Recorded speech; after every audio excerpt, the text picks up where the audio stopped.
설교의 제언 아래서 우리가 은혜를 받으려고 합니다. 기도는 참 우리가 평생 하면서 이렇게 살아야 되지만 어떤 경우에는 기도가 이제 좀 응답이 잘 안 되는 것 같고 어떤 데는 기도가 잘 응답이 되는 것 같고 그렇습니다. 뭐 일례를 든다면 어제 어떤 권사님이 우리 교회에 기도하러 오셨다가 가시면서 저한테 들키셨어요. 그러면서 이제 권사님이 저보고 목사님 우리 이제 다음 주 그러니까 오늘이죠. 어제였으니까 오늘 그 새 가족들이 한 3가정 정도 등록하길 했으면 좋겠어요. 이러면서 기도를 했답니다. 근데 새 가족이 등록하기는커녕 오늘 많은 분들이 좀 안 오신 것 같아요. 그래가지고 참 마음이 슬프다 이런 생각이 좀 드는데 어떤 때는 기도가 응답이 되는데 기도가 응답이 이렇게 안 되나 이런 생각도 좀 들고 이렇습니다. 그러나 여러분 그리고 확실하게 우리가 찬양대가 오늘 이렇게 부른 그런 찬송처럼 우리가 믿는 그 하나님의 신실하신 하나님입니다. 그래서 이 작은 어떤 일에 또 기뻐했다가 또 작은 일에 실망했다가 이렇게 할 일은 아니고 우리가 그 신실하신 하나님을 끝까지 붙들고 잘 기도하며 나가고 또 주님께서 우리에게 하신 말씀들을 굳건하게 믿음으로 지켜나가는 것이 우리에게 참 중요합니다. 결국은 주님의 뜻대로 되고 주님 말씀대로 되기 때문에 그렇습니다. 이제 문제는 우리가 그것을 끝까지 붙들고 기도할 것인가 아닌가 그 문제에 있어서 이 성공과 또 어떤 실패가 가늠질 되는 것입니다. 오늘은 마태복음 7장 7절에서 12절의 말씀은 기도에 대한 어떤 말씀인데요. 오늘 기도를 준비하면서 오늘은 무슨 말씀으로 한번 시작해 볼까 생각하다가 우리 본교회의 최영태 목사님 옛날에 하신 말씀들이 좀 생각이 나서 그 말씀들을 좀 기차가 오는데 뭐 때문에 온지 모르겠습니다. 네, 최영태 목사님 옛날에 이제 간증 삼아 하신 이야기가 있어서 그 얘기를 좀 여러분 먼저 우리가 좀 하고 했으면 좋겠다 싶어서 그 말씀부터 먼저 소개를 하려고 합니다. 여러분도 아마 자주 들으셨던 얘기일 것 같습니다. 여러분 아시다시피 우리 최영태 목사님은 이제 서울대 공대를 나왔습니다. 근데 시험을 칠 때 이제 촌에서 올라오셔가지고 강원도 촌에서 올라오셔가지고 이제 예전에는 학력고사라는 게 있었어요. 그 학력고사는 학교를 이제 가서 시험을 치는 거예요. 만약 서울대다 그러면 서울대 가서 이제 시험을 네? 본고사 죄송합니다. 예. 본고사였습니다. 네, 맞습니다. 그래서 학력고사가 맞나 생각했는데 역시 네, 감사합니다. 본고사가 있었어요. 그래서 그 본고사에 가서 이제 시험을 치게 되는데 우리 최영대 목사님이 가셔서 이제 수학 문제를 이제 내는 수학 시험이었답니다. 그 수학 문제를 이렇게 풀고 있는데 이제 문제를 한번 이렇게 풀고 나서 이제 보고 다시 한번 시간이 조금 남아서 검증을 했대요. 근데 검증을 하니까 제일 중요한 문제가 틀린 거예요. 잘못된 거예요. 그 풀이 과정이 잘못된 거예요. 그래서 이걸 이제 수정하려고 막 이러는데 시간이 촉박한 거예요. 이거 어떡하지? 다른 것도 검증해 봐야 되고, 이거 내가 지금 다 틀린 게 아닌가? 이러니 이제 조바심도 나고 그렇게 막 긴장이 됐다는 거예요. 그때 하나님의 음성이 최영태 목사님에게 들려왔다는 거 아니에요. 반만 풀어라. 그 얘기 아시죠? 반만 풀어라. 그래가지고 이제 최영태 목사님이 일단 지워놓고 이제 반만 푼 거 아닙니까? 근데 그때 그 해에 시험이 그렇게 어려웠대요. 그래서 이제 그 반을 제대로 푼 사람이 거의 없답니다. 그래서 이제 최영태 목사님이 합격했다. 그런 말씀을 간증 삼아 한 얘기, 저도 들었고 여러분도 들으셨겠죠. 근데 이제 한 번씩 저는 또 가까이 있었잖아요. 그러니까 더 자주 들었습니다. 더 자주 들으셨는데, 그게 본인이 살아가는 어떤 삶의 과정에서 아주 중요한 그런 모티브가 되고, 그런 위기에서 거기서 만약에 하나님의 음성을 못 듣고 제대로 시험을 못 쳤으면 어떻게 됐을까 하는 일들을 잘 생각해 보면, 하나님께서 또 하나님의 사람들에게 어떤 도움을 주시는 방법이 참 다양하구나 이런 생각을 해봅니다. 그런데 이런 다양한 도움, 주님께서 우리에게 주시기 원하고 또 주님께서 정말 하나님이 사랑하는 사람들에게 주시기 원하는 이런 도움들을 우리가 잘 받을 수 있는 방법이 없냐? 그 방법이 바로 무엇입니까? 기도하는 것입니다. 기도하면 우리에게 응답해 주실 텐데 그 기도를 어떻게 하면 좋겠느냐 하는 것이 바로 주님이 오늘 우리에게 해준 말씀이다 할 수 있는 것입니다. 그런데 사실 우리는 이 세상을 살아가다 보면 굉장히 능력이 있어 보이는 사람이 있습니다. 타고날 때부터 저 사람은 입술에 진짜 우리 골드 스푼이라고 그러잖아요. 우리는 보통 흙수저라고 그러잖아요. 흙수저가 우리 교회는 좀 많이 계시는 것 같은데, 농담입니다. 여러분을 흙수저라고 좀 표현하는 건 아니고, 이제 어떤 골드스푼이라고 그러지, 영어로 얘기하면 골드스푼을 입에 이제 처음부터 이게 물고 나온 사람이 있지 않습니까? 그런 사람들을 보면 진짜 우리가 생각할 때는 별 세계의 사람인 것 같아요. 그리고 탁월하게 우리 변호사 우영우처럼 그런 사람들이 탁월하게 머리가 정말 기발하고 탁월한 천재 같은 사람들이 이 세상에 있지 않습니까? 근데 그런 사람들을 만나게 되면 우리는 좀 주눅드는 경우가 있어요. 아, 저 사람들은 우리하고 별종인가 보다. 그런 생각을 좀 하게 되고, 그런 생각 때문에 우리가 이제 살아가면서 좀 어려움들을 겪게 될 때마다 우리는 좀 안 돼. 우리는 좀 낙심도 되고, 또 우리는 좀 이렇게 좀 실망도 되고, 그렇게 살아가는 것이 어쩌면 우리 삶에 있어서 당연한 것처럼, 그런 일상처럼 우리가 살아가다 보니까 많은 것들을 포기하게 되고, 내려놓게 되고, 조금 이렇게 눌리고 밟혀도, 내 인생이 원래 좀 그렇지 이렇게 이제 그렇게 살아가는 게 좀 많은 것 같습니다. 근데 사실 여러분, 그렇게 보이는 탁월한 사람의 삶에도 고난이 있습니다. 보이지 않을 뿐이에요. 그 사람도 괴로움이 있습니다. 애로점이 있고요. 근데 그런 것들이 사실 우리 눈에 보이지 않으니까 밖에서 보기에는 그 사람들은 정말 잘 사는 것 같고 대단한 것 같고 그렇지만 사실 그 사람들이 대단한 건 아닙니다. 어떻게 하다 보니까 그렇게 된 거고 그렇기 때문에 우리가 스스로 이제 그런 사람들을 비교해 보면서 우리 마음대로 실족하거나 그렇게 낙심할 필요는 없다 하는 것입니다. 어쨌든 결론적으로 얘기해 모든 사람들은 연약함 가운데 있습니다. 그들의 삶에 다가오는 그런 환난이나 고난들을 마음껏 내 마음대로 내 생각대로 막 헤쳐나가고 어떤 문제든지 간에 다 이렇게 쳐낼 수 있는 그런 지혜를 가진 사람은 세상에 존재하지 않습니다. 물질이 아무리 많은 사람도요, 나중에 한 수십 년 지나고 보면 그 사람도 이렇게 다 회사가 망하거나 또 아니면 물질들이 다 날리거나 어떤 모양으로든 그렇게 애로점이 있는 것을 봅니다. 또 집이 또 잘 살면은 자식이 애를 먹이고 어쨌든 그런 것들이 좀 많이 있지 않습니까? 그런 거 생각해 보면 인생살이에서 우리가 정말 정답은 없다는 생각도 좀 들고 또 어떤 사람들이 탁월하게 살아가는 것은 불가능하다 이런 생각도 좀 든다는 것입니다. 속담에 이런 말이 있죠. 가지 많은 나무에 바람 잘 날 없다는 그런 말이 있지 않습니까? 사람들이 보기에는 무성하고 잘 된 것 같은 그런 사람에게는 그런 나무가 이렇게 가지가 많이 있는 나무, 그런 나무들이 있지 않습니까? 잘 뻗어나가고 그런 나무들 같은 경우에는 바람 잘 날 없다는 말도 있지 않습니까? 바람이 잘 날이 없어요. 바람이 조금만 불어도 가지들이 온통 다 이렇게 후달리는 거죠. 그것처럼 세상살이가 그런 사람에게도 잘 되는 사람에게도 힘들다 하는 이야기로 그렇게 우리가 생각해 볼 수 있다는 것입니다. 또 이런 말도 있죠. 나무가 가만히 있고 싶으나 바람이 가만두지 않는다고요. 그냥 조용히 살고 싶어요. 우리는 어쩌면 우리가 살아가는 가운데 나는 큰 욕심이 없을 수도 있어요. 나는 평범하게 살아가고 싶어요. 그냥 내 쓸 것 좀 쓰고 남에게 좀 대접할 것 좀 대접하고 그렇게 평범하게 살고 싶은 마음들이 좀 있어요. 대단하게 남들에게 칭찬받고 박수받고 그런 삶을 안 살아도 좋아요. 다른 사람이 부러워하는 거, 그렇게 그런 차를 몰고 다니고 그런 곳에 살고 옷도 그런 옷을 입고 그렇게 안 살아도 상관은 없어요. 그냥 수수하게 깨끗하게 그냥 평안하게 살고 싶어요. 평범하게. 그런데 그런 삶도 여러분 말씀드린 것처럼 그렇게 평범하게 살고 싶지만 바람이 불면 어쩔 수가 없는 거예요. 그 사람이 다 연약한 거죠. 그래서 잘 되든 못 되든 여러분 우리는 이 세상에 살아가는 동안에 바람이 불 때마다 환난과 고난을 있는 것은 그건 어쩔 수가 없다는 것입니다. 그러므로 우리가 한 가지 방법이 있다고 그러면 그것은 우리가 살아계신 하나님이 우리를 보호해 주시고 지켜주는 그것밖에 없어요. 근데 이제 그것이 하나님이 그런 분이심에도 불구하고 우리가 그것을 얻어가느냐 못 얻어가느냐가 바로 이 기도에 달려있다는 것입니다.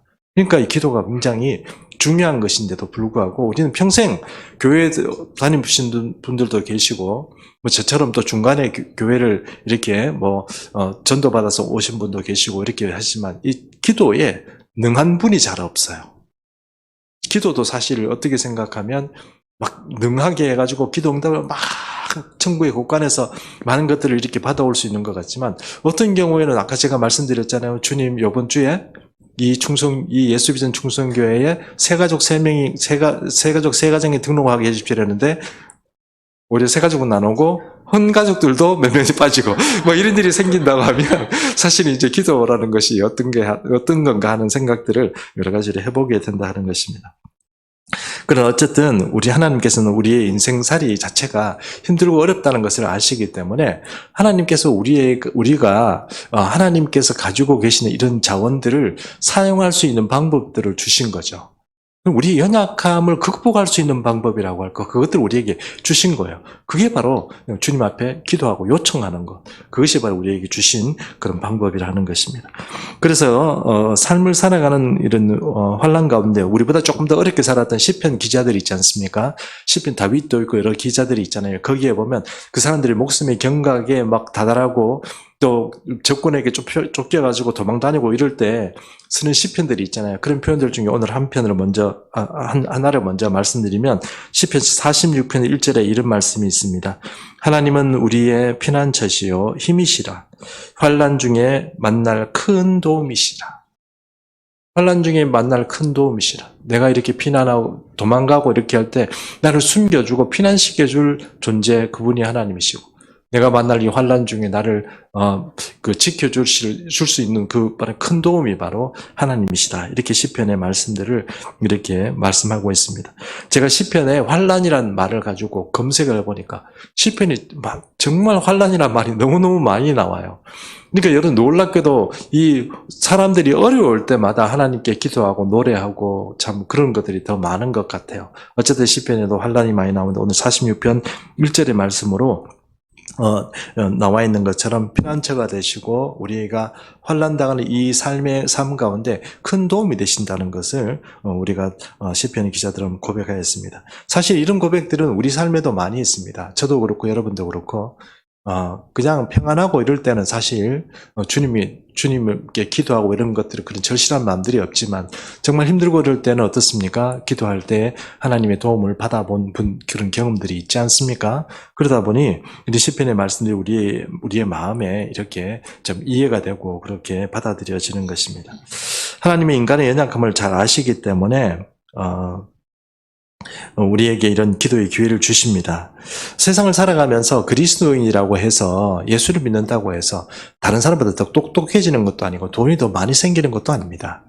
그리스도인이라고 해서 그 연약함이 없는 건 아니죠. 그리스도인이 되면 모든 연약함이 그저 벗겨지고 갑자기 지혜가 막 생기고 그렇다면 얼마나 좋겠습니까만 그렇지는 않다는 것입니다. 그런데 단지 그리스도인은 한 가지 이 연약함을 극복할 수 있는 이기는 방법이 하나 있는데 그것은 바로 하나님께 기도하는 것이라고 아까 말씀드렸습니다. 그래서 이 성경에 나오는 믿음이 좋은 사람들 있지 않습니까? 그런 사람들을 잘 살펴보면 다 이 사람들이 기도를 잘한 사람들입니다. 기도를 잘한 사람들이 성공했습니다. 기도를 잘한 사람들이 승리하는 그런 어떤 비결을 가지고 있는 사람들입니다. 하나님께서 그들만 잘 되고 그들만 어떻게 예뻐서 그들 어떤 믿음의 식구들, 믿음의 사람들을 그렇게 챙겨주신 것이 아닙니다. 근데 그들의 삶들을 아까 제가 우리 시편의 말씀도 읽은 것처럼 우리가 고난과 고통에 있을 때 하나님께 그분이 큰 도움이시라는 것을 알고 고백하고 기도한 사람들은 하나님으로부터 큰 도움을 받았기 때문에 성공적인 인생을 살 수 있었습니다. 그것은 어쩌면 그분들의 믿음의 생활뿐만 아니고 오늘 우리가 처해진 이 현실과 우리의 삶 가운데도 똑같은 이야기입니다.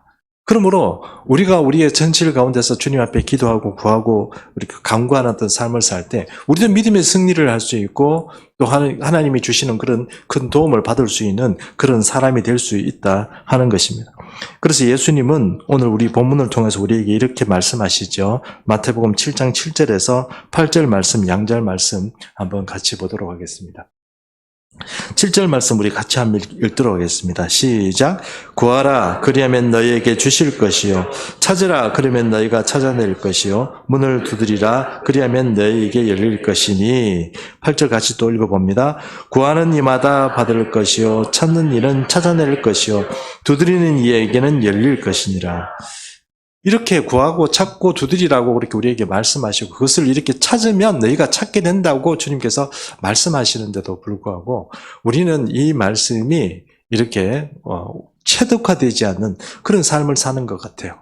기도한다고 하지만 절실한 기도나 어떤 응답받는 기도의 어떤 태도를 가지는 것이 아니고 우리는 기도하지만 말로만 하는 것 같고 어쩌면 뭔가 응답을 기대하지 않고 주님 앞에 나오는 게 아닌가.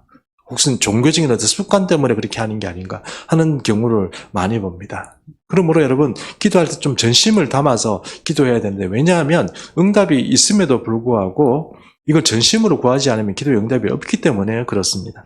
그래서 주님은 우리에게 7절 말씀을 통해서 세 가지를 말씀하고 있죠. 구하라, 찾으라, 두드리라. 이게 이제 기도의 응답을 받을 수 있는 방법입니다. 첫 번째 구하란 말이 무엇입니까? 구하란 말은 생각하고 말하라는 뜻입니다. 원하는 것이 무엇인지 분명히 알아야 된다 하는 뜻입니다.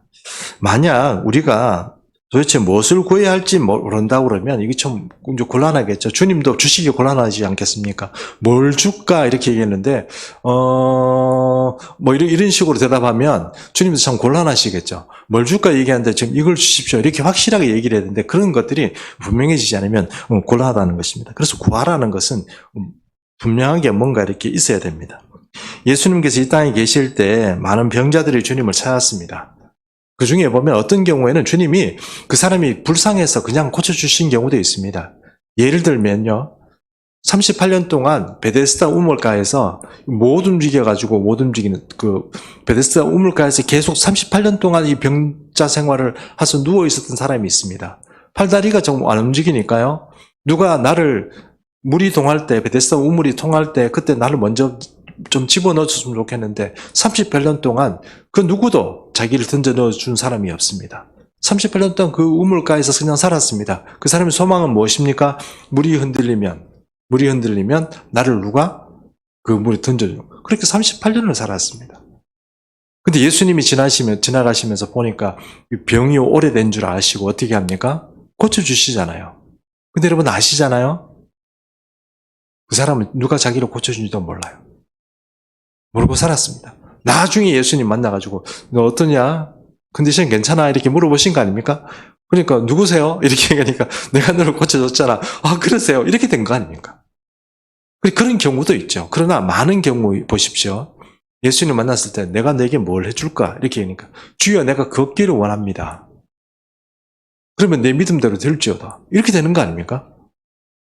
네가 뭐 원하냐? 주님 제가 보기를 원합니다. 그럼 내 믿음대로 될지어다. 그 주님이 그렇게 얘기하는 거예요. 네가 뭘 원하느냐 이렇게 물어봤을 때 제가 확실히 이걸 원합니다. 이렇게 돼야 되는 거예요.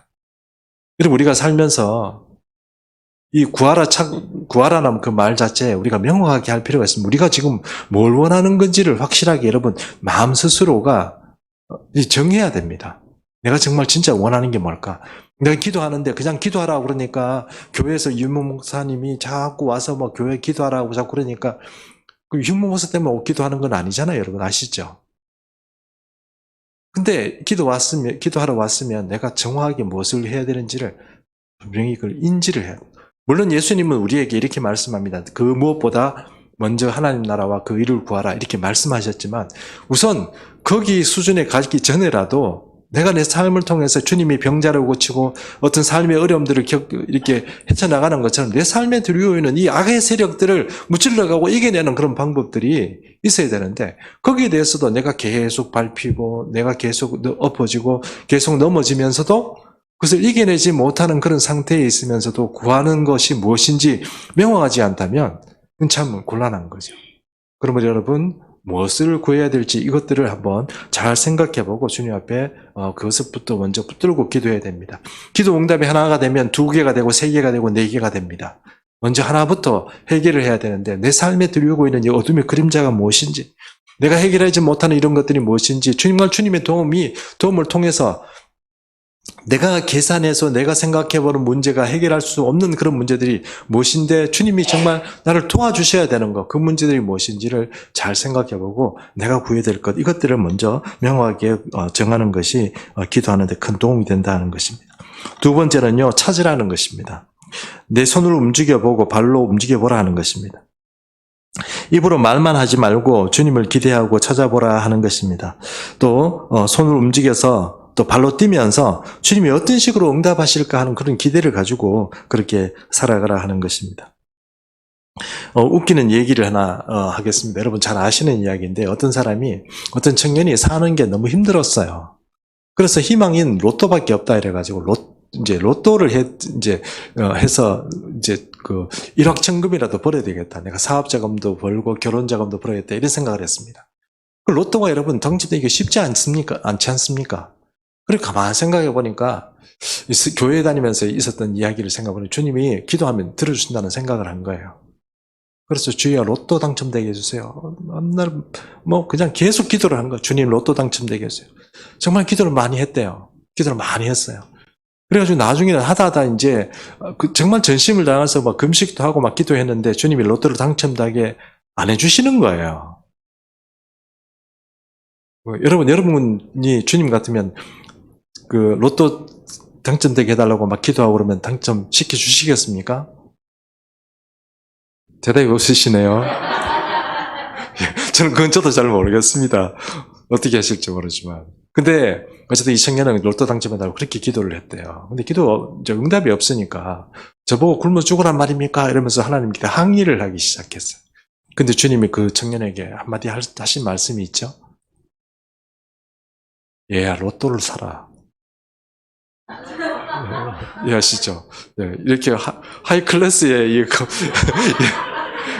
로또를 사지도 않고 계속 기도만 한다고 해서 응답이 없는 겁니다. 이제 웃자고 하는 얘기이긴 하지만 우리가 많은 사람들이 교회에서 기도하고 한다 그러면 기도가 모든 것을 해결해 줄 수는 없습니다. 어떤 그 청소년 사역하시는 어떤 그런 분이 이런 말씀을 하시더라고요. 청소년 사역을 하다 보면 수련회나 아니면 교회 행사 때문에 애들이 주일날 같은 경우에 동원이 많이 된대요. 학원 같은 경우는 꼭 주일날 해가지고 무슨 뭐 쪽집게 문제풀이 뭐 이런 걸 한답니다. 그러니까 와서 맨날 묻는 문제가 뭐예요? 예배 빠지고 거기 가야 돼요. 이런 걸 자꾸 물어본다는 거예요. 이제 그 청소년 사역자가 해주는 답이 이거랍니다. 너 교회 가고 교회 오고 만약에 거기 학원에 쪽집게 문제풀이 안 가면 너 성적이 떨어질 거야. 그리고 너 만약에 지금 수련회 가고 학원 이렇게 무슨 뭐 특강 이런 데 안 가게 되면 분명히 성적이 떨어지고 다른 애들보다 좀 뒤처질 거야. 그러나 그럼에도 불구하고 그런 대가를 치르고라도 내가 더 열심히 하겠다고 생각하고 수련회를 가든지 예배를 참석하면 하나님 내게 복을 주실 거야. 그겁니다. 그러니까 정말 우리가 대가를 내가 생각해서 예배를 드리고 뭐 수련회를 가고 이렇게 해서 내가 그 대가를 치르고라도 내가 열심히 하겠다 이렇게 되면 하나님의 큰 응답이 있겠지만 그렇지 않고 교회를 가고 이렇게 하면은 분명히 내게 더 좀 유익이 있겠지만 최영태 목사님처럼 얘야 반만 풀어라 이런 음성은 못 듣는 거예요. 하나님은 우리에게 선하신 하나님인데 어떤 형태로든 우리가 최선을 다해서 찾는 사람에게 또 응답해 주신다는 것을 우리가 믿고 신뢰하고 이렇게 살아가는 것이 참 필요합니다. 그러나 그럼에도 불구하고 정말 어떤 구하는 게 있으면 그것을 찾아가는 그런 과정도 분명히 우리에게 있어야 되고 열심히 해야 된다는 거죠. 그것이 또 찾는다는 그런 과정 속에 있다는 것입니다. 그 다음에 이제 마지막으로는 문을 두드리라는 것입니다. 문을 두드리라는 뜻은 문이 닫혀 있습니다. 내게 문이 닫혀 있어요. 인생의 문이 열리지 않습니다. 쉽게 열리지 않죠. 진입 장벽이 있습니다. 내가 넘어가지 못하는 그런 어떤 차원들이 있어요. 그런 것들을 우리가 이제 있으면 이제 포기하라는 뜻은 포기해버리고 안 되는구나. 낙심하고 그냥 포기해라 이런 말이 아니고 그것을 끝까지 어떻게 해요? 두드리라 하는 것이 바로 주님의 요청입니다. 이 표현에 대해서는 주님께서도 신약 성경에 이런 말씀을 많이 하십니다. 예수님 말씀 중에 이런 비유도 있지 않습니까? 멀리서 벗이 왔습니다. 근데 벗이 줄인 거예요. 근데 이 벗을 밤에라도 뭘 먹여야 될 텐데 집에는 양식이 없습니다. 그럼 어떻게 해야 됩니까? 옆 사람한테 빌려야 되겠죠? 그래서 옆집 문을 두드렸습니다. 지금 멀리서 벗이 왔는데 지금 다 굶어 죽으려고 그래. 지금 떡 좀 내달라고 그렇게 한 거예요. 그러니까 이 주인이 뭐라고 얘기합니까? 우리가 지금 다 잠들었다 옷 다 벗고 누웠고 가축들까지 이제 다 이렇게 뭐 이렇게 해가지고 다 이렇게 지금 자는데 이제 문 못 연다 이렇게 하는 거예요. 그 얘기는 여러 가지 의미가 있습니다. 왜냐하면 이 옛날 고대 시대에 그때 그 유대 지방에서 보통 보면 밑에는 가축들이 살고 위에는 사람들이 살아요. 그럼 여러분 뭐 자식들이 좀 많이 있잖아요. 그러면 여기서 우리가 생각하는 곳 누구 방 이렇게 있는 게 아니고 부엌도 있고 거실도 있고 방도 있고 뭐 잠잘 침대도 있고 다 같이 있는데 그게 한 군데 다 있어요. 그러니까 여러분 침대가 따로 있는 게 아니고 전부 뭡니까? 식탁 피면 거기가 식당이고 아시죠? 그러니까 애들이 다 이렇게 이제 누워 있는 거예요. 거기에 뭐 옷을 벗고 다 누워 있는데 그걸 이제 밤에 불 켜가지고 다 이렇게 하면 애들도 다 깨는 데다가 또 내려와서 뭐 이렇게 하다 보면 짐승들까지 다 깨는 거예요.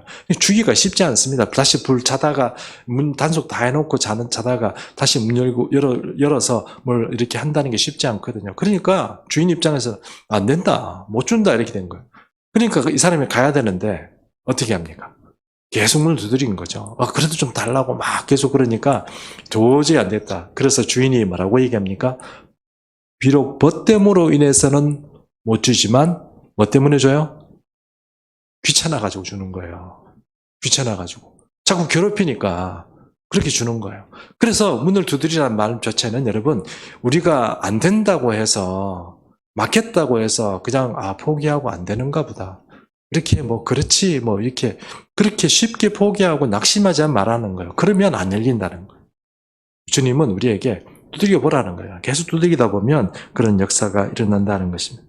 우리가 세상살이를 살면서 어떤 요령이 하나 있는데 그 요령이라는 것이 무엇이냐 하면은 두들기는 거예요. 사람들이 안 해보는 거예요. 그냥 이건 뭐 처음부터 안 되는구나 이렇게 생각하고 안 하는 거 있잖아요. 그럴 필요 없어요. 정말 여러분 마음에 어떤 확신이 있고 어떤 믿음이 있으면 그걸 두들겨 보는 거예요. 그래서 처음에 잘 안 열리더라도 계속 하는 거예요. 그러다 보면 열리는 거예요. 그런 일들이 사회에는 얼마나 많이 있습니까? 뭐 직장 취업하는 것도 그렇고요. 온갖 일들이 사실은 적극적으로 도전하고 이렇게 애쓰는 사람에게 열립니다. 사회에서 누가 성공합니까? 가만히 앉아서 계산하는 사람들은 절대로 성공 못합니다. 근데 무지하게 도전하는 사람이 성공합니다. 제가 정주영 회장을 굉장히 좋아합니다. 제가 그 회사를 다녔기 때문에 그런 게 아니고 이 사람은 정말로 두드리는 사람이었어요. 두드리는 사람 이렇게 얘기하면 저는 정주영이라는 사람을 생각합니다. 다른 사람이 다 안 된다고 그래요. 계산기를 두드려보는 학식 많은 사람, 서울대, 공대, 유명한 그 출신들이요. 다 안 된다고 얘기하면, 그러면 회사 망합니다 하고 막 악을 쓸 때도 잿더리 던져가면서 이 정주영 회장은 추진을 하는 거예요. 근데 그렇게 두들기는 일이 어떻게 됐습니까? 기적 같은 일들을 쌓아요. 여러분, 우리 삶에 있어서 왜 우리가 요 모양 요 꼴로 사느냐? 이렇게 물어본다 그러면, 여러분, 두드리지 않아서 그래요. 우리 신앙도 마찬가지입니다. 신앙이 이 간절하지 않은 분은요, 그냥 요렇게 살다가, 이제 관두겠다 이런 생각이 드는 것 같아요. 그러니까 뭔가 이 마음 가운데 주님께 간절하게 요청하지 않아요. 평범해요. 절실한 마음이 없어요. 왜요? 신앙이 문제 자체는 내가 한다고 생각하는데 그게 아니에요, 여러분. 하나님이 주시는 거예요. 그러면 내 신앙이나 어떤 영적인 안목이나 이런 것들, 이 모든 것들을 주님께 요청을 해야 돼요. 안 주면 달라고 그래야죠. 안 준다고 기도 좀 해보다 안 되면 포기해버려 가버리면 신앙이 안 올라가요. 신앙은 우리가 믿는 게 아니에요. 우리는 돌을 닦는 사람들이 아니에요. 그래서 신앙이 됐든 물질적인 문제가 됐든 인간관계가 됐든 아니면 내가 취업을 하고 시험을 치는 문제가 됐든 주님께 강력히 요구를 해야 돼요. 안 되면 되게 하라 이런 말이 있잖아요. 지금 안 되면 되게 하라. 주님이 보장을 했음에도 불구하고 여러분 그것을 안 믿고 안 하는 게 더 보니까 그게 불신이에요. 진짜 믿는 사람이라면 우리가 정말 주님 앞에 주님께서 약속하신 이 말씀들을 붙잡고 기도하는 게 중요하다는 것입니다. 여러분 교회도 저는 마찬가지라고 생각합니다. 교회를 부흥시켜야 되겠어요. 또 우리 성도들 하나하나 모든 사람들이 좀 은혜 받고 그렇게 했으면 좋겠어요. 근데 솔직히 있잖아요. 답답한 마음이 들어요. 포기하는 마음이 저분은 저런 사정이 있고 저런 행편이 있는데 저분 제대로 신앙생활을 할 수 있을까? 처럼 살아온 사람들이 저렇게 살아왔는데 저분 제대로 신앙적으로 하나님 앞에 천국에 갈 만한 재원으로 클 수 있을까? 그 낙심마음도 솔직히 좀 생겨요. 어느 서절에 저분을 교육시키고 양육시켜가지고 하나님이 원하시는 만큼 단단한 사람을 만들어갈까? 그리고 저를 그렇게 신뢰하지도 않는데 저 사람을 어떻게 내가 설득하고 붙잡아가지고 하나님의 사람으로 세울까? 저 나름대로는 하나님께 트레이닝을 받고 확신을 가지고 일들을 추진하지만 본인들이 보기에는 뭐 목사가 저 사람 혼자만 있는 것도 아니고 내 생각에는 이렇게 해도 되고 저렇게 해도 되는데 뭘 저렇게 애쓰고 뭐 교회 나오라 하고 뭐 성경 공부하라 하고 이런 그런 것 자체가 별로 나는 뭐 그냥 설렁설렁 할래 이렇게 생각할 수도 있잖아요. 답답한 거죠. 제 입장에서 그렇다는 거예요. 그래 저는 있잖아요. 하는 방법이 하나밖에 없어요. 여러분 자체를 하나님께 올려드리고 기도하는 방법밖에 없어요. 교회 부흥도 마찬가지입니다. 어차피 제 사업하는 것도 아니고 제 일을 하는 것도 아니에요. 어차피 하나님의 일이니까 여러분을 붙잡고 기도할 때마다 이분 하나님 주님 이런 행편이고 이런 처지인데 주님 이렇게 해주세요. 뭐 기도하는 방법밖에 없잖아요. 목사가 탁월한 목사도 아니고 뭐 캐리어가 화려한 목사도 아니고 뭔가 이렇게 뭐 설교도 뭐 정말 잘하게 누가 유튜브 막 보고 와 이 목사라는 사람을 검색해서 우리 은혜 받아야지 이런 사람도 아닌데 그렇다고 뭐 그 손에서 딱 이랬는데 뭐 귀신이 쫓겨나고 뭐 질병이 그런 사람도 아닌데 방법이 없잖아요. 주님께 구하는 방법밖에 없어요. 교회 부흥이 그래서 여러분 그렇게 저는 생각에는 주님 앞에 기도하고 그런 것밖에 없다고 생각해요. 여러분의 삶을 어떻게 개선해 나가겠습니까? 내게 주어진 처지가 있는 이런 어려운 문제들 꼭 이것이 내게 지금 환난이나 고통이나 이런 것이 아니더라도 어떻게 하면 영적인 성장을 가지고 독수리 날개치며 올라가는 것 같이 우리가 올라갈 수 있을까요? 안 보이는 세계를 볼 줄 아는 통찰력을 가지게 될 수 있을까요? 그것은 주님 앞에 기도하고 나가는 방법이 없습니다. 주님이 안 열어주시는데 우리는 방법이 없어요. 그래서 기독교를 뭐라고 얘기합니까? 계시 종교라고 그러지 않습니까?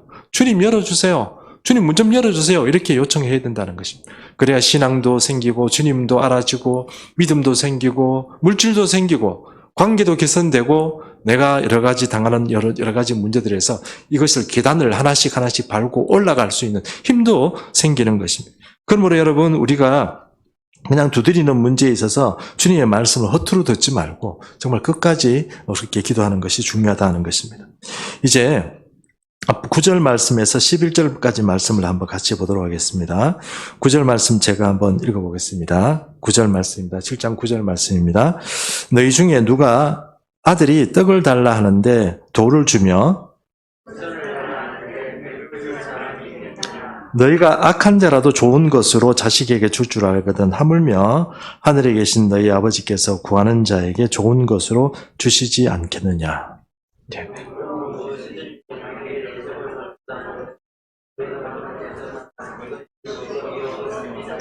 11절을 같이 읽어야 되는데 12절을 읽었습니다. 죄송합니다. 네.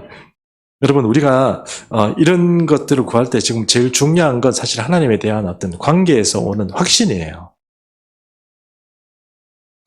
그러니까 하나님과의 어떤 관계에서 어떤 확신이 있으면 기도 응답이 잘 될 수밖에 없어요. 왜냐하면 그분을 의심하지 않으니까요. 의심하면 여러분 마음이 요동되고 마음이 요동되고 의심되면 응답이 안 옵니다. 돈을 받을 수가 없어요. 그렇게 되면 곤란하지 않겠습니까? 그래서 성경은 뭐라고 얘기하냐면 우리에게 아버지라고 하나님께서 말씀하세요. 여러분 우리는 분명히 알아야 될 한 사실 하나가 있는데 우리 기독교는 종교를 믿는 게 아니에요. 우리가 손바닥이 발이 되도록 그렇게 막 싹싹 빌어서 얻을 수 있는 그런 게 아니에요.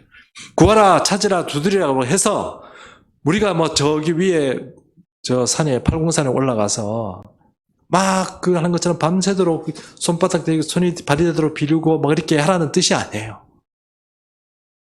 집중하지 말라는 뜻도 아니겠지만 그렇다고 해서 그렇게 우상을 섬기는 것처럼 그런 마음으로 섬겨서는 안 된다고 주님께서 말씀하시는 거예요.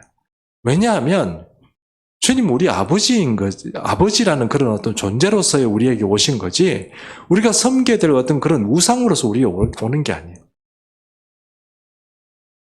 아버지라는 것이 어떤 것입니까? 아버지는 우리에게 부모를 잘 생각하십시오. 우리 대한민국 아버지는 조금 곤란합니다.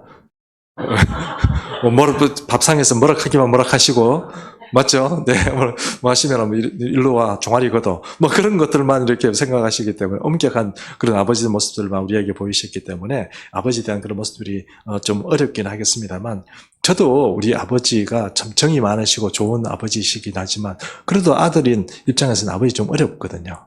근데 여러분, 하나님은 진짜로 우리가 신뢰할 만한 그런 아버지십니다. 짧게나마 제가 옛날에 어떤 경험했던 이야기를 하나만 하고 조금 이제 설교를 정리하려고 하는데요. 제가 대학교 4학년 때인가 그렇습니다. 이제 취업을 해야 될 때가 됐어요. 해야 되는데 제가 이제 시험 이렇게 성적표를 이렇게 학교 성적표를 이렇게 보니까 제가 좀 수에 약해요. 수 아시죠? 숫자에 좀 약해요. 통계학을 시험을 쳤는데 그게 점수가 D였어요. D. A, B, C, D. F 아니고 D 아시죠? F 날아간 건 안 날아간 건 다행이지만 저는 그래도 제 생각이 이런 생각이 들었어요. D 이거 가지고 어디 이력서 내면은 이거 날아가지 않겠네 이런 생각이 드는 거예요. 여러분 생각해 보십시오. 여러분이 만약 인사 관리자인데 D 이렇게 성적이 이렇게 올라와 있는 거 보면 어떻게 합니까? 걸르겠죠. 이거 D를 없애야 되겠다 이런 생각이 든 거예요. D를 없애는 방법은 수강을 취소를 하고 새롭게 재수강을 하는 겁니다. 그 교수님한테.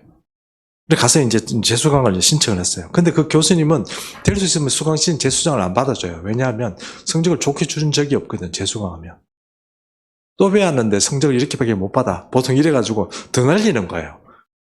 그런 고민이 생기지만 그래도 D를 없애야겠다는 그런 생각이 들어서 재수강을 신청했어요. 4학년 때.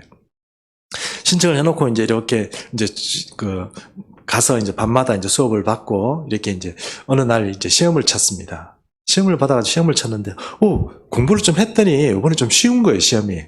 시험을 잘 쳤어요. 오늘 최영태 목사님 그렇고 저도 그렇고 시험 얘기입니다. 어쨌든 시험을 잘 쳤어요. 치고 이제 딱 듣고 이제 다 끝났다 이러고 이제 다른 애들보다 조금 일찍 이렇게 나왔어요. 딱 나오는 데 있잖아요. 문을 닫고 나오는 순간부터 틀렸다. 이런 생각이 드는 거예요. 모든 문제가 잘못 푼 거예요. 1번부터. 세상에 내가 이거 왜 그랬지? 그때 풀 때는 그 자리에서는 나 맞다고 이거 쉽네 이렇게 풀었는데 문을 나서는 순간 착각을 했다는 생각이 드는 거예요. 끊임없이 1번 틀리고 2번 틀리고 3번 틀리고 막 4번 틀리고 막 계속 틀리는 거예요. 이거 내가 이거 어떻게 하지? 이러면서 집에 가는 길에 자취방이 저 뒤쪽에 학교 뒤쪽에 있었는데 밤이 조금 어수룩한 어떤 조금 가을날 좀 시원한 게 아니고 조금 약간 살살한 날씨였어요. 집에 가는데 얼마나 낙심이 되든지요. 또 D 나오든지 그렇겠네 이런 생각이 들었어요. 세상에. 그리고 또 저는 또 그때 우리 고향에 있는 개척교회를 좀 섬기고 있었거든요. 청년회를요. 그래서 청년회를 개척교회를 섬기고 있는데 우리 부모님들은 뭐라고 하실까? 교회 가지 말라고 그만큼 말씀하셨는데 개척교회 가가지고 거기서 잠도 자고 열심히 하는데 성적은 이거밖에 안 나오고 취직도 못한다고 그러면 어떻게 될까? 그럼 고민도 많이 생기는 거예요. 너무 낙심이 되는 거예요. 학교 다니면서 그만큼 낙심된 건 처음이에요. 나는 왜 이거밖에 안 될까? 왜 이런 실수를 했지? 이런 낙심이 돼가지고 가는데 도저히 집에 못 가겠는 거예요. 가다가 이제 캠퍼스에 운동장이 이렇게 있는데 그 운동장 어디에 나무가 있고 풀이 있는데 이쪽에 이렇게 숨었어요. 사람들 보면 좀 어떨까 싶어서 그냥 숨어가지고 거기 앉아가지고 세상에 나는 왜 이거밖에 안 될까? 실수를 왜 이렇게 하지? 나는 왜 역량이 이거밖에 안 되지? 하는 그런 생각이 들고 낙심도 되고 좀 그런 생각이 들어서 앉아 있었어요. 그리고 주님께 이렇게 말씀, 주님, 제 나름대로 한다고 했는데 저는 좀 안 되네요. 개척교회를 섬기면 더 열심히 해야 되는데 더 열심히 했다고 했는데 요번에 또 이렇게 됐네요. 이런 식으로 해서 제 인생이 어떻게 펼까요? 그런 고민을 하면서 이렇게 앉아 있는데 갑자기요, 주변이 찬바람이었잖아요. 찬바람이 이러는데 그런데 갑자기 따뜻해지는 거예요. 누가 등에다가 히터를 켜놓은 건 아닌데 뭔가, 그 분위기 제가 말을 잘 못하겠어요. 하여튼 추운 날씨였는데 혼자서 낭망해서 앉아있는 제게 어떤 따뜻한 공기 주머니, 큰 공기 풍선 같은 것들이 제게 이렇게 다 이렇게 내려진 느낌이 들었어요. 그래서 굉장히 큰 위로가 되는 거예요. 걱정하지 마라. 네 앞길은 내가 알아서 한다. 이런 거였어요. 걱정하지 마라. 뭐 이런 것 때문에 실망하지 마라. 내가 너를 도와준다. 뭐 이런 그런 뭔가 이렇게 대화를 하진 않았지만 뭔가 아주 따뜻한 것이 한동안 저에게 있으면서 저를 품어줬어요. 그 당해보지 않은 사람은 뭔 소리냐 이렇게 할지 모르지만 저는 그걸 당해봤기 때문에 하나님의 품이 이런 거구나 하는 생각을 참 지금도 생각하고 주 날개 및 내가 편안히 쉬네 그런 말씀 들을 때마다 그런 따뜻한 그런 어떤 그런 주님의 그런 이미지나 뭐 주님의 어떤 품 같은 것들이 생각이 나요. 어쨌든 그리고 여러분 아시다시피 저는 그 대학교 4학년 때 시험 이제 통계학이 D가 아니고 B뿔이 나왔어요. 다 틀렸는데도 왜 B뿔이 나니? 나는 지금도 잘 이해가 안 가요. 어쨌든 그래가지고 B뿔이 A는 안 줍니다. 재수강은 최고가 B뿔이거든요. 근데 그 교수님도 저도 이해가 좀 안 가요. 그 교수님은 절대로 성적을 잘 주는 분이 아닌데 하여튼 그날에 B뿔을 받아가지고 제가 이제 그걸 없애고 이제 성적표 그래도 좀 예쁘게 꾸며가지고 이제 제출을 해가지고 이제 그렇게 지시도 하고 그렇게 되었습니다. 제가 이런 말씀을 드리는 이유는 여러분 잘 아실 겁니다. 사람이 우리 현대인들은요, 물론 우리가 살아가면서 큰 질병에 걸릴 수도 있고, 혹은 뭐 재산이 사업을 하다가 완전히 다 털어먹고 망해가지고 진짜 배가 망신하는 경우도 있고요. 그리고 어떤 경우는 관계에서 실패해가지고 막 어려운 경우를 겪는 것도 있고 여러 경우가 있잖아요. 그러나 또 어떤 경우에는 보면 주로 현대인들, 특별히 요즘 현대 그리스도인들 중에는 상실감이나 또 이런 허탈감 이런 것들이 굉장히 많은 분들이 계세요. 나는 왜 이거밖에 안 되나?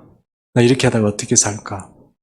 남들은 누가 이렇게 잘 되고 걱정거리 없이 잘 사는데 나는 지금 왜 이렇게 이 모양 이 꼴일까? 뭐 이런 것들 때문에 허탈감 있는 사람들이 많은 것 같아요. 그런 어떤 마음들이 우리 살아가는 가운데 이렇게 다 우리 속 사람 가운데 있는 게 아닌가 이렇게 생각을 합니다. 그리고 환난 중에 주님은 우리의 큰 도움이 되십니다. 우리의 피난처가 되어주시기도 하고요. 그러나 여러분, 또 주님은 우리 소심한 우리들의 삶 가운데는요, 따뜻한 위로의 하나님으로 우리에게도 오시기도 합니다. 그래서 우리를 품어주시기도 하고, 우리가 실망하거나 낭망하지 않도록 우리를 지켜주시는 분이에요. 그렇기 때문에 여러분, 우리가 신앙을 믿고 예수님을 믿고 주님을 신뢰하는 건 정말로 중요합니다. 오늘 우리의 찬양대가 찬양을 불렀는데 그 찬양대가 찬양대가사에 보면 2절에 이런 말씀이 있습니다. 기도 들으시는 하나님, 폭풍 속에 내 등불, 내 노래시라. 폭풍 같은 그런 삶 가운데도 내가 노래 부를 수 있고 그분을 즐길 수 있는 그것이 바로 하나님이 우리의 기도를 들어주시기 때문에 그렇다 하는 것입니다. 여러분, 우리 가운데 새 가족도 있고 또 헌 가족도 있습니다. 그러나 어쨌든 간에 여러분 기도의 위력을 믿으시고 오늘 이 하신 말씀처럼 구하고 찾고 두드리면 여러분이 지금까지 어떤 삶을 살아왔든지 간에 주님은 그것을 다 바꾸실 수 있는 능력이 있습니다. 그저 종교라고 생각하지 마시고 우리 하나님을 진짜 여러분이 의뢰하고 신뢰할 만한 아버지라고 생각하시고 정말 곤란 중에 빠져있던 그런 자녀가 아버지에게 요청하는 것처럼 하나님께 그렇게 구하고 찾고 기도하십시오. 그러면 모든 것이 역전되고 바뀝니다. 이것은 여러분이나 저나 성경에 나오는 모든 믿음의 식구들처럼 우리에게 하나님께서 열어주신 그런 기도의 어떤 그런 역할들을 우리에게 말씀하셨는데 이것을 잘 믿고 따라가시면 여러분 우리는 정말 믿음의 식구들처럼 성공하는 인생 실패 없는 그런 어떤 믿음 생활을 할 수 있으리라고 믿습니다. 이제 우리 함께 일어나셔서 찬양 한 곡 부르시고 그렇게 축도하도록 하겠습니다.